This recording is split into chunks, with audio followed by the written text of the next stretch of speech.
새 말씀, 새 부대, 새 노래. 6일차 죄사함의 은혜를 받으라.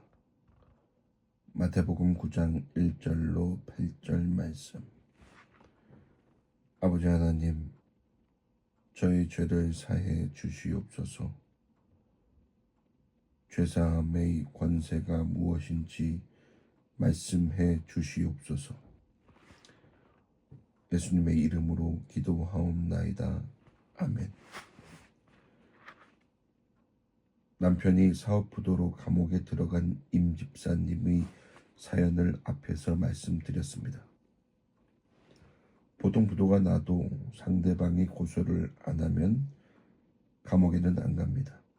그런데 임 집사님의 남편은 감옥에서 2번의 재판을 받았습니다. 게다가 감옥에 가게 한 고소인이 미국으로 가는 바람에 재판이 일방적으로 연기되었습니다. 그 시간 동안 매일 면회를 가서 말씀을 나누면서 부부가 은혜 가운데 있었습니다. 하지만 추운 겨울을 감옥에서 보내는 남편을 보면 안타깝고 마음이 아팠습니다. 남편의 구원을 위한 하나님의 역사임을 인정하면서도 유능한 변호사를 찾아라, 누구를 찾아가 보라는 주위의 조언에 흔들릴 때가 많았습니다. 그러나 임 집사님은 그것이 최선이 아님을 알았습니다. 사람들은 남편을 위해 할 수 있는 최고의 대접이 빨리 감옥에서 무죄로 나오게 해주는 것이라고 합니다. 그러나 저는 진심으로 사랑하는 남편을 위해 할 수 있는 최고의 대접은 하나님이 죄 가운데서 저를 건져주신 은혜를 남편도 알게 해주는 것이라고 생각합니다. 교회 홈페이지에 올라온 임 집사님의 고백입니다. 감옥에서 풀려나는 것보다, 모든 문제가 해결되는 것보다 죄사함의 은혜가 최고의 대접이라고 합니다. 이 은혜를 알고 있습니까? 나의 본 동네로 예수께서 배에 오르사 건너가 본 동네에 이르시니. 마태복음 9장 1절 말씀. 아멘.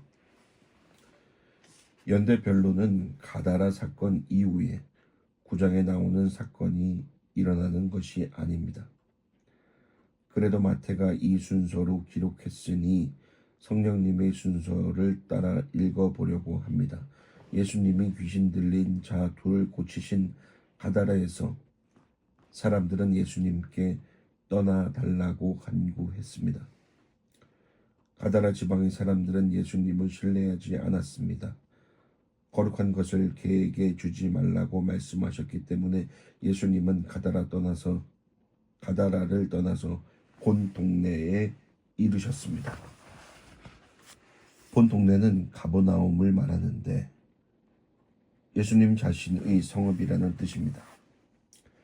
가버나움은 예수님의 공생의 초기에 전도의 근거지가 됐던 곳이고 예수님이 세리 마태를 제자로 부르신 곳입니다.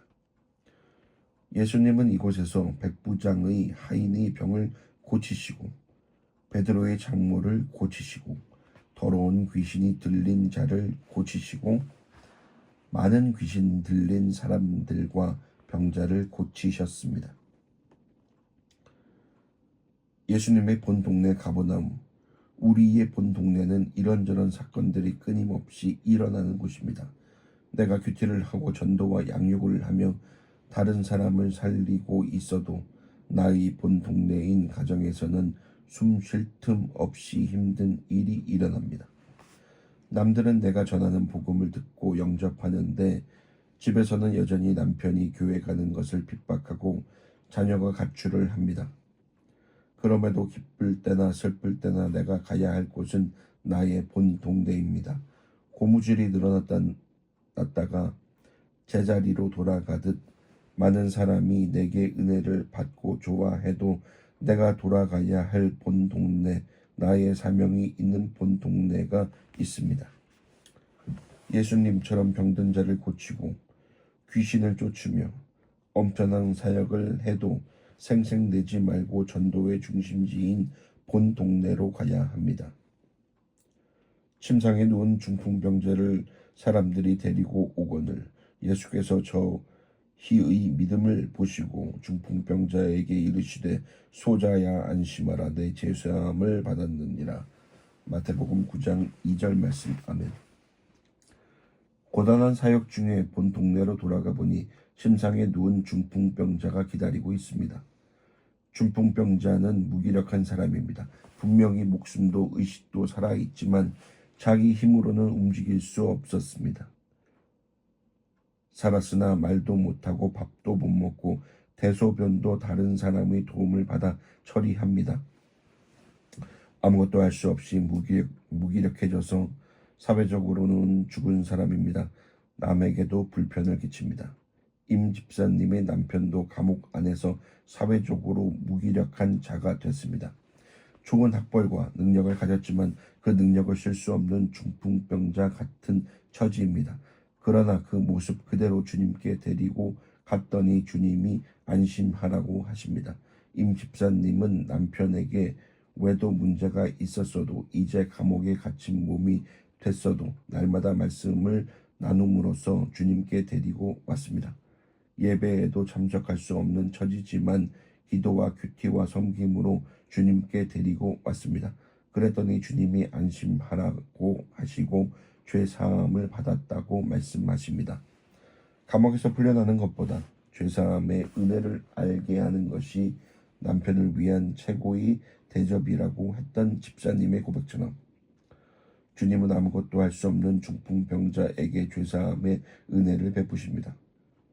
사이토 미치오의 책 지금 이대로도 괜찮아는 일본 홋카이도에 있는 정신장애인 공동체 베델의 집에 관한 이야기입니다.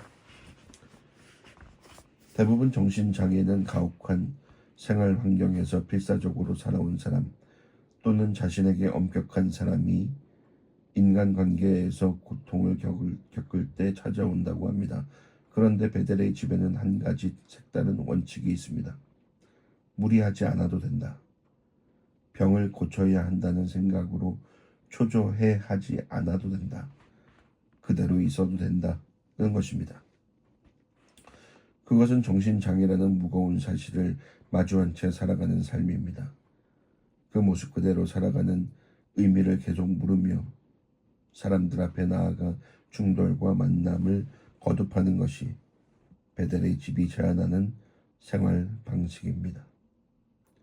그 방식에서 의학 치료라는 틀에서는 결코 평가할 수 없는 새로운 치료가 생겼다고 합니다.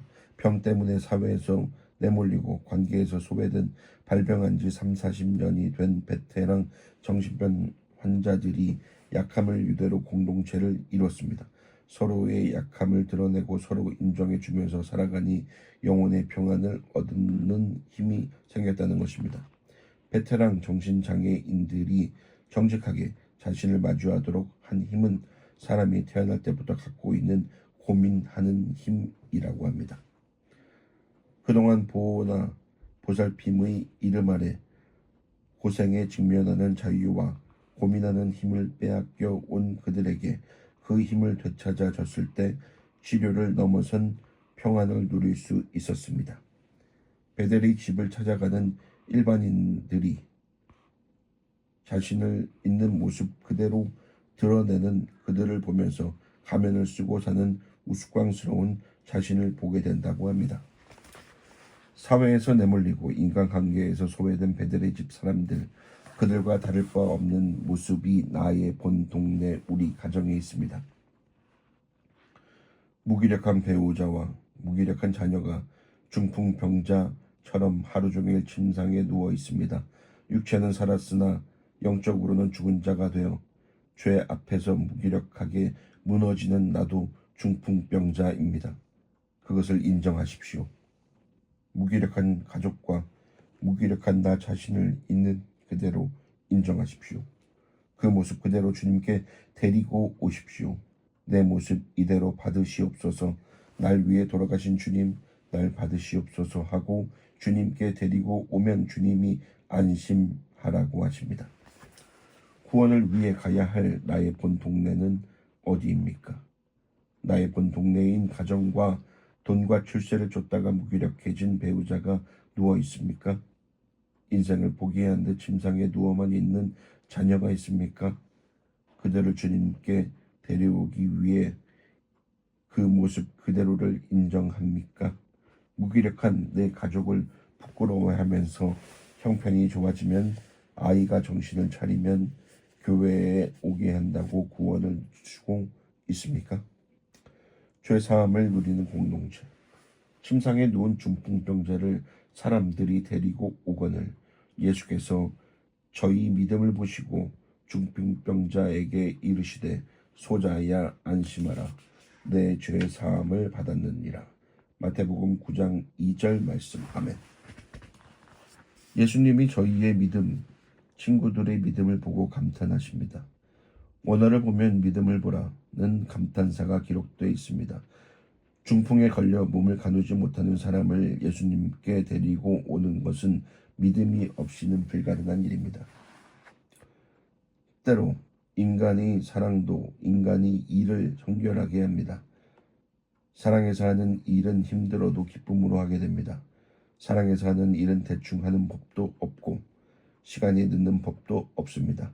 사랑으로 하는 일이 거룩한 일이 되고 사랑이 있는 곳이 성역이 됩니다. 중풍병자를 데리고 온 친구들의 사랑이 그런 것이었기에 주님이 보고 감탄하신 것입니다. 친구들의 믿음을 보셨지만 말씀은 중풍병자에게 하십니다. 그런데 안심하라 병이 나으리라고 하지 않으시고 안심하라 내 죄사함을 받았느니라 하고 하셨습니다. 오래 아프다 보면 내가 뭘 잘못해서 병이 안 낫는 것일까? 무슨 죄 때문일까? 라고 생각할 수 있습니다. 특히 자식이 아플 때는 부모가 죄책감에 빠집니다. 원죄로 인한 인간의 타락이 병을 가져온 것은 사실입니다. 그러나 아플 때 죄책감을 느끼는 이유는 회개보다는 두려움 때문입니다. 아파서 불안한 것이 아니라 죄에 매여 종노릇하기 때문에 불안한 것입니다. 죄사함의 은혜를 모르면 병이 나아도 죄책감을 떨칠 수 없습니다. 고침을 받기 전에 먼저 죄의 치유를 받아야 합니다. 예수님은 인간을 죄에서 구원하시려고 십자가를 지러 오셨습니다. 예수님의 사역의 초점은 죄사함에 있습니다. 죄사함의 은혜를 받기 위해서 먼저 내 죄를 보고 회개하지 않으면 어떤 치유도 일어날 수 없습니다. 은혜는 자기 죄를 보는 것입니다. 주님은 개인을 고치시고 가정과 교회와 나라를 고치시는 분입니다. 공동체마다 영적, 육적, 정신적으로 치료가 필요한 중풍병자 같은 존재가 있습니다. 오랜 시간이 지나도 해결되지 않고 모두를 무기력하게 만드는 중풍 같은 문제가 있습니다. 그것을 치유하려면 공동체가 한마음이 되어야 합니다. 중풍병자 같은 사람, 중풍 같은 문제를 들쳐매고 주님께 데리고 와야 합니다. 내 죄를 보는 사람이 중풍병자 같은 가족과 지체를 주님께 데려올 수 있습니다. 자기 죄를 모르는 사람들이 모여 있으면 치유는커녕 부녀가 같은 갈등만 일어납니다. 교회에 오래 다니고 성경 박사라고 자기 죄를 볼 줄 아는 것이 아닙니다. 교회에 문제가 생겼을 때 자기 죄를 못 보고 남만 탓하는 목사와 장로와 권사가 수두룩합니다. 지도자가 자기 죄를 못 보니 성도들도 그것을 판단하느라 자기 죄를 못 봅니다. 서로 저 장로는 교회를 평생 다녔다면서 왜 저러지? 저 사람은 이제 겨우 초신자이면서 뭘 안다고 나서는 거야? 하다가 공동체 전체가 무너집니다. 각자 자기 죄를 회개하며 죄사함의 은혜를 누려야만 공동체가 한마음이 될 수 있습니다. 가정과 교회와 직장의 중풍병자처럼 불편을 끼치는 존재, 골치 아픈 문제가 있습니까? 그것을 치유하기 위해 공동체 안에서 각자의 죄를 회개하며 주님을 감탄시키는 저희의 믿음이 되고 있습니까? 회개와 죄 사함보다 문제 해결에만 급급해서 서로를 탓하고 책임을 떠넘기는 저희입니까? 내 생각을 아시는 주님, 어떤 서기관들이 속으로 이르되 이 사람이 참남하도다. 예수께서 그 생각을 아시고 가라사대 너희가 어찌하여 마음에 악한 생각을 하느냐. 마태복음 9장 3절로 4절 말씀. 아멘.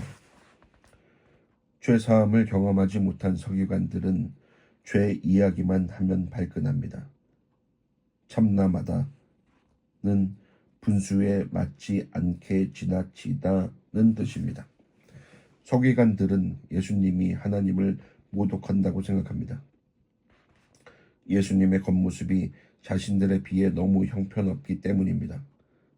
예수님이 그 생각을 아신다고 합니다.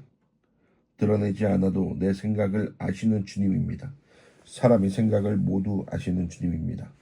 그래서 예수님께 잘 붙어 있으면 나도 사람의 생각을 알 수 있습니다. 성경을 자세히 읽으면 다른 사람의 생각을 분별할 수 있습니다.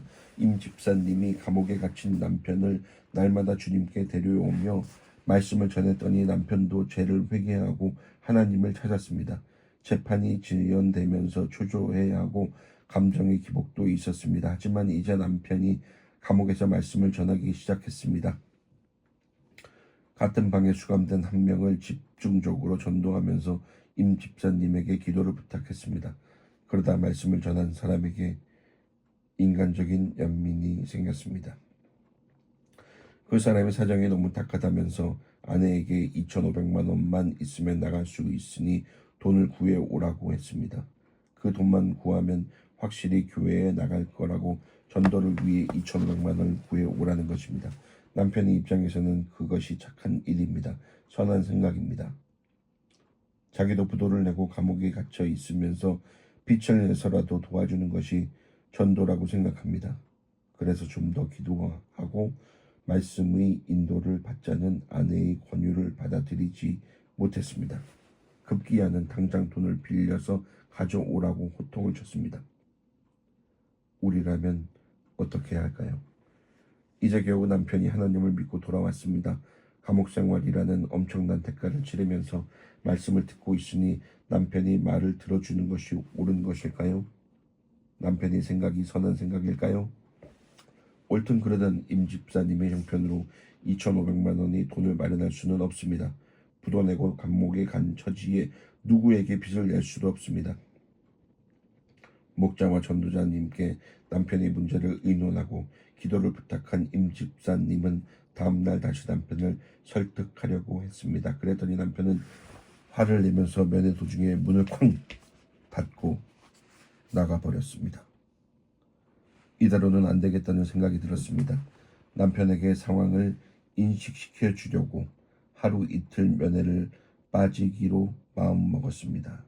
그렇게 주말을 보내고 면회를 가면서 남편이 좀 달라졌을까 했는데 여전히 화가 나 있었습니다. 이제 면회도 오지 마. 감옥에서 평생 살 거야. 하고 소리를 지르더니 또 문을 쾅 닫고 들어갔습니다. 남편 입장에서는 전도하려고 좋은 일을 한다는데 그것을 반대하는 아내가 참남하다고 할 것입니다. 서기관들이 예수님의 겉모습을 보고 참남하다고 한 것처럼 한때 CEO였던 남편이 아내 말을 들으려니까 참남하다고 화를 내는 것입니다. 학벌과 경력과 인간미가 넘치는 남편입니다. 비록 외도의 문제가 있었지만 모든 사람에게 인정받고 칭찬받던 사람입니다. 체면 유지가 인생의 목적인 사람입니다. 그러니 감옥에 있으면서도 다른 사람을 돕겠다고 2,500만 원 결제를 지시합니다. 예수님은 스스로 옳다고 여기는 서기관들의 생각을 악한 생각이라고 하십니다. 전도를 목적으로 돕는 것이라면서 스스로 옳다 여기는 남편의 생각이 악한 생각이라는 것을 어떻게 알려줄 수 있을까요? 우리 힘으로는 어떻게 선한 생각과 악한 생각을 분별할 수 있을까요? 사람의 생각을 알고 분별하려면 성령의 도움이 필요합니다. 성경 지식만으로는 안 됩니다. 성경 박사인 서기관들도 죄 사함의 은혜를 모르니 예수님을 알아보지 못했습니다.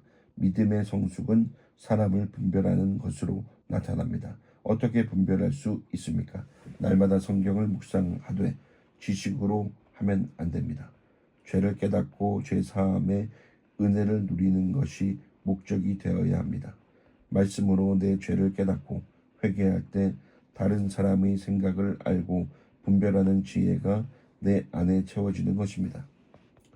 면회 때마다 화를 내고 들어가 버리는 남편을 보면서 임 집사님은 면회 예약을 취소하고 당분간 안 가기로 마음먹었습니다. 취소하려고 줄을 서서 기다리면서 큐티책을 폈습니다. 그날 말씀은 너희는 세상의 소금이니 소금이 만일 그 맛을 잃으면 무엇으로 짜게 하리요. 후에는 아무 쓸데없어 다만 밖에 버리워 사람에게 밟힐 뿐이니라는 말씀이었습니다. 그 상황에서 자신이 어떻게 하는 것이 소금 역할을 하는 것인지 묵상했습니다. 내가 말씀으로 무장하는 것이 소금이 되어 나와 남편의 부패를 막는 것이다.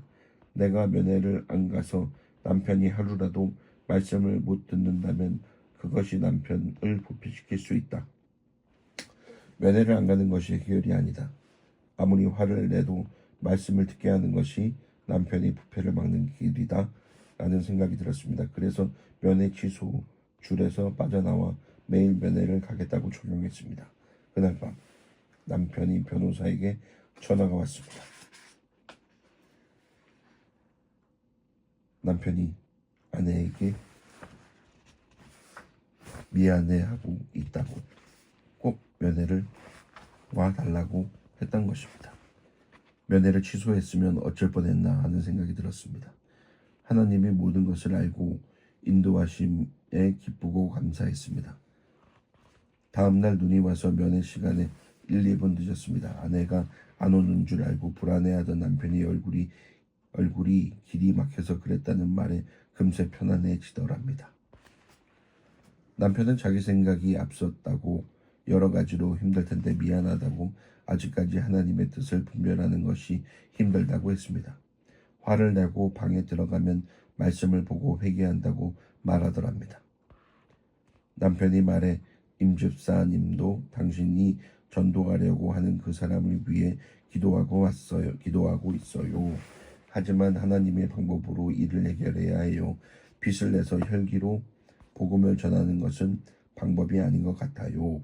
라고 말했습니다. 남편은 자신이 그 사람에게 돈을 해주겠다고 한 것이 자신의 헛맹세였노라고 고백했습니다. 자기 힘으로 모든 것을 할 수 없음을 아는 것이 감사하다고 했습니다. 내 죄사함을 받았느니라 하는 말과 일어나 걸어가라 하는 말 이 어느 것이 쉽겠느냐. 마태복음 9장 5절 말씀하면 죄사함을 받았느니라 하는 말과 일어나 걸어가라 하는 말 중에 어떤 말을 듣고 싶습니까? 임 집사님의 남편이 감옥에서 풀려나는 것과 감옥에서 죄사함을 받는 것 중에 어느 것이 쉽겠습니까? 감옥에서 자기 죄를 깨닫는 것보다 무죄로 풀려나는 것이 더 쉬워 보이지 않습니까? 죽을 병에 걸렸다가 살아나도 감옥에서 풀려나도 죄사함을 받지 못하면 영생을 얻지 못합니다. 주님은 병 고침보다 영생을, 완전한 치유를 말씀하십니다. 죄 사함의 권세를 맛보지 못한 사람은 다른 사람이 죄 사함을 받았다고 해도 기뻐하지 못합니다. 내 죄를 알고 그 죄를 사해 주신 주님의 은혜를 알아야 다른 사람의 죄에 같이 아파하고 죄 사함 받기를 기도할 수 있습니다. 임 집사님의 남편은 자신도 감옥에 갇혀 있으면서 다른 사람을 돈으로 빼주려고 했습니다. 그것이 왜 악한 생각일까요? 그 내면에 나는 감옥에 있어도 당신하고는 종류가 다른 사람이다. 얼마든지 당신을 도울 수 있는 능력이 있는 사람이다. 라는 생각이 있기 때문입니다. 자신이 죄 가운데 있으면서 다른 사람을 돕겠다고 하는 것은 그것이 악한 생각입니다. 물론 우리가 모두 완전해진 다음에 다른 사람을 도울 수는 없습니다. 물론 우리가 모두 완전해진 다음에 다른 사람을 도울 수는 없습니다. 죄가 없어서 남을 돕는 것이 아닙니다. 먼저 내 죄를 회개하고 죄 사함을 받아야 다른 사람이 죄 사함을 받도록 도울 수 있습니다. 그래서 감옥에서 풀려나는 것보다 죄 사함의 은혜를 알게 해주는 것이 남편을 위한 최고의 대접이라고 고백하는 것입니다. 외모로 지체를 판단하면서 참남하다는 생각을 한 적은 없습니까? 돈과 능력과 지식을 가진 사람이 아니라 죄사함을 받은 사람이 다른 사람도 도울 수 있다는 것을 알고 있습니까? 병을 고치고 돈을 쥐어주는 것보다 죄사함을 받는 것이 나와 남을 위한 최고의 대접임을 믿습니까?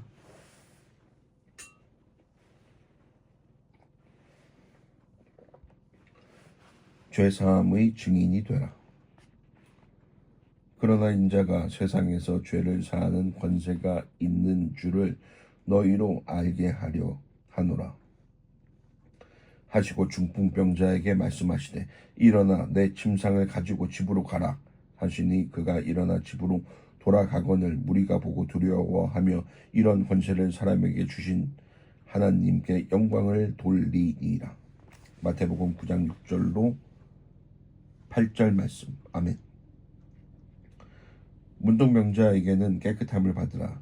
백부장의 하인에게는 믿은 대로 될지어다. 베드로의 장모에게는 수종을 들라고 하신 주님입니다.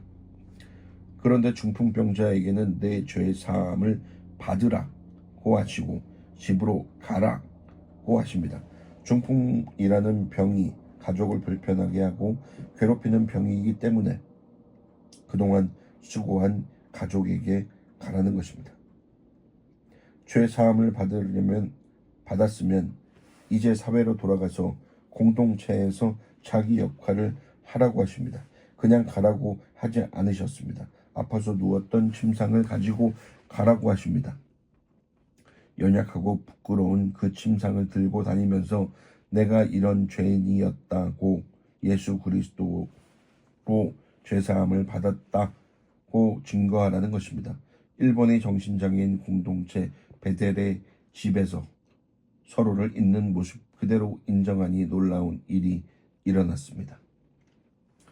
사회에서 소외됐던 그들이 물건을 만들고 장사를 시작했습니다. 점점 규모가 커지더니 치료받아야 할 사람들이 사업체를 운영했습니다. 그 회사의 신조는 마음 놓고 땡땡이 철학, 일할 수 없는 사람은 자락, 누구도 소외하지 않는다입니다. 그 회사의 신조는 마음 놓고 땡땡이 철학, 일할 수 없는 사람은 자락, 누구도 소외하지 않는다입니다. 사회는 이 불평등한 시스템을 허용하지 않습니다. 그렇게 하면 망하니까요. 놀랍게도 베델의 집 사람들에게 적용하면 상상할 수 없을 만큼 회사가 잘 돌아갑니다. 누웠던 침상을 들고 가는 것이 이런 것입니다. 베델의 집의 원칙처럼 병을 고쳐야 한다는 생각으로 초조해야 할 필요가 없습니다. 전혀 아프지 않았던 것처럼 무리할 필요도 없습니다. 아프고 힘들어도 그 모습을 그대로 사회 속에서 공동체로 들어가야 합니다. 아무것도 못하고 누워만 있던 침상, 보기에도 지겨운 침상이지만 그것을 있는 그대로 보여줘야 합니다. 그것이 나를 고치시고 내 죄를 사해 주신 하나님께 영광 돌리는 증인의 인생입니다. 오늘 내가 들고 가야 할 상처와 수치의 침상이 있습니까? 공동체 안으로 들어가 그 침상을 보여주고 나누며 죄 사함의 권세를 증거합니까? 일어나 걷게 된 기쁨에 빠져서 집도 교회도 멀리하고 하나님께 영광을 돌려야 할 사명을 묻어두고 있습니까? 아버지 하나님, 귀신을 쫓아내고 많은 사역을 감당해도 내가 돌아갈 곳 본 동네가 있다고 하십니다. 힘들고 아픈 가족, 무기력한 중풍으로 누워있는 자들에게 돌아가라고 하십니까? 그것이 제가 살아나는 길이라고 하시오니 주님과 함께 본 동네로 가기 원합니다. 저의 중풍과 중풍병자 같은 제 가족을 그 모습 그대로 인정하며 주님께 데려오기 원합니다. 친구들의 믿음을 보고 소자야 안심하라. 내 죄 사함을 받았느니라 하신 것처럼 저와 가족과 공동체가 한 마음이 되어 죄 사함을 받고 살아가기 원합니다. 저와 모든 이들의 생각을 아시는 주님, 내 죄를 회개하지 않으면서 남을 판단하고 돕겠다는 악한 생각을 버리게 하옵소서. 죄를 모르는 것이 분수를 넘어서는 참남한 생각임을 깨닫게 알게 하옵소서. 날마다 하나님의 말씀으로 자신을 비추며 죄 사함의 은혜를 누리게 하옵소서. 죄 사함의 은혜를 받고 그 권세를 알았다면 아파서 누워 있던 짐상을 들고 삶의 현장으로 돌아가라 하십니다. 죄 때문에 무기력했던 과거의 간증으로 저를 살리신 하나님을 증거하게 하옵소서. 아프고 힘들었던 만큼 더욱 하나님의 영광을 나타내게 하옵소서. 많은 사람에게 죄의 사함의 권세를 알게 하는 증인의 삶을 살게 하옵소서. 예수님의 이름으로 기도하옵나이다. 아멘.